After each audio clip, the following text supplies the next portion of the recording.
Welcome back, dear students, to video number 7 for Standard 9 Geometry, Chapter number 5 Quadrilaterals. Let us continue with trapezium. When only one pair of opposite sides of a quadrilateral is parallel, then the quadrilateral is a trapezium. If you look at this figure, only one pair of opposite sides is parallel. So then this figure is known as a trapezium. In quadrilateral ABCD, only side AB and side DC are parallel to each other. So, this is a trapezium. Angles A and D are a pair of adjacent angles, and angle B and C is another pair. By property of parallel lines, both the pairs are supplementary. Sometimes, my dear students, there is a special trapezium which looks something like this. Let us see what is special about this trapezium. If non-parallel sides of a trapezium are congruent, then that quadrilateral is an isosceles trapezium. You see these sides, side PS and side QR are the non-parallel sides. That means they are not parallel. So if such non-parallel sides of trapezium are congruent, then this is called as an isosceles trapezium. Just like how we have isosceles triangle, similarly isosceles trapezium. The segment joining the midpoints of non-parallel sides of a trapezium is called the median of the trapezium. Suppose I have midpoint over here and midpoint over here, and I join that midpoint and I get a segment, then that segment will be called as the median of the trapezium.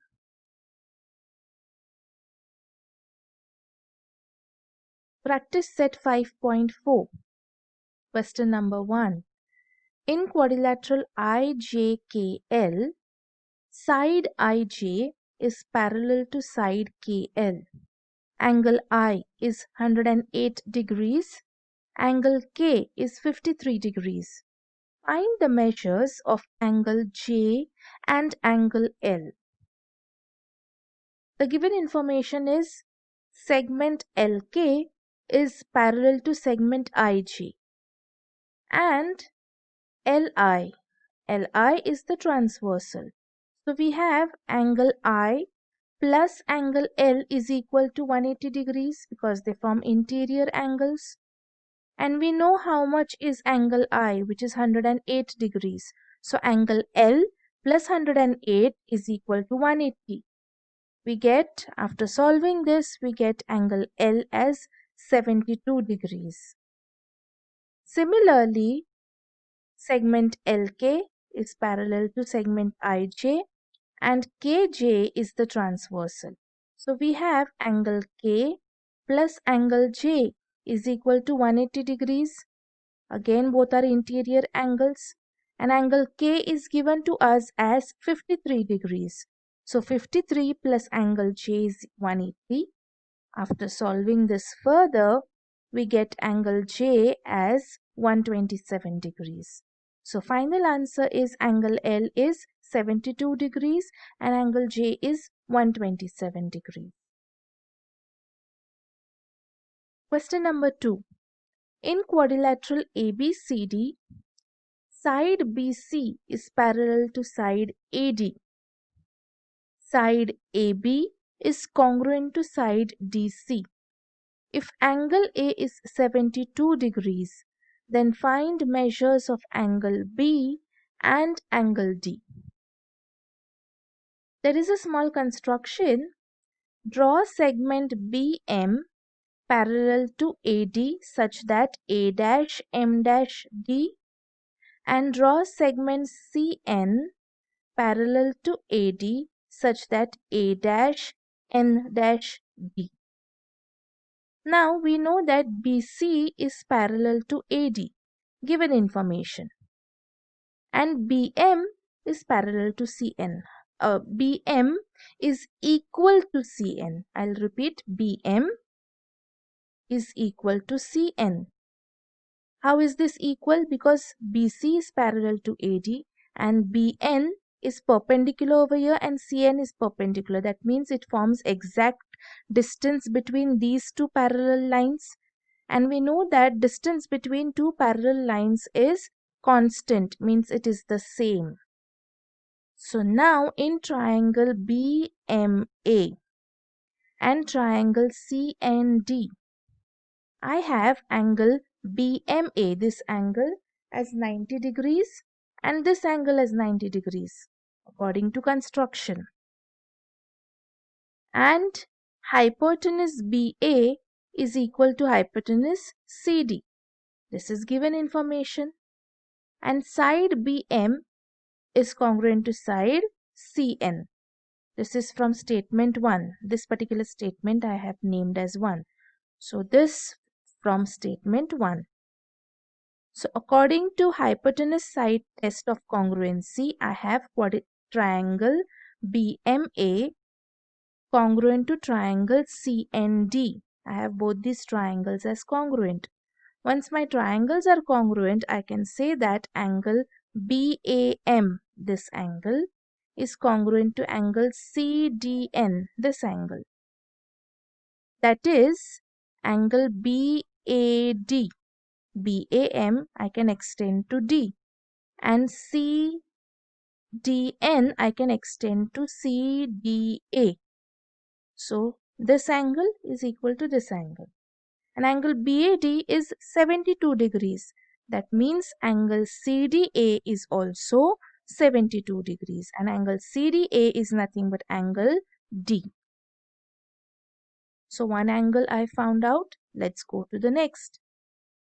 Side BC is parallel to side AD given and BA is the transverse. That means angle BAD, this angle, plus angle ABC, this angle, is equal to 180 degrees. Both form interior angles. And I know how much is BAD. It is 72. So 72 plus ABC is 180. After solving this, I get angle ABC as 108 degrees. Angle ABC is angle B. So angle B is 108 degrees. I have found both the angles, angle D as 72 degrees and angle B as 108 degrees. Question number 3 is somewhat similar to the previous question. Let's see how. In quadrilateral ABCD, side BC is smaller than side AD and BC is parallel to AD. If side BA is congruent to side CD, then prove that angle ABC, this angle, is congruent to angle DCB, this angle. Again, we have to perform a construction, and that is draw BM perpendicular to AD such that A dash M dash D and CN perpendicular AD such that A dash N dash D. And we know that BC is parallel to AD, which is given information. Therefore, BM is equal to CN. Distance between two parallel lines is constant, and this I name as statement 1. Now in triangle BMA, this triangle, and triangle CND, angle BMA is 90 degrees and angle CND is 90 degrees. Hypotenuse BA is congruent to hypotenuse CD, given information. Side BM is congruent to side CN from statement 1. This is statement 1. Therefore, triangle BMA is congruent to triangle CND by hypotenuse side test of congruency. And angle BAM, this time, this angle BAM is congruent to angle CDN. Angle BAM is angle BAD and angle CDN is angle CDA. Therefore, angle BAD is congruent to angle CDA. Now next, this I name as statement number 2. Next is side BC is parallel to AD and AB is the transversal. So I have angle ABC plus angle BAD is equal to 180 degrees. Interior angles, this I am naming as statement 3. Now again BC is parallel to AD and this time CD is the transversal. So this side I get angle DCB, this angle, plus angle CDA is equal to 180. Both are interior angles and this I name as statement number 4. So now look at statement 3 and 4.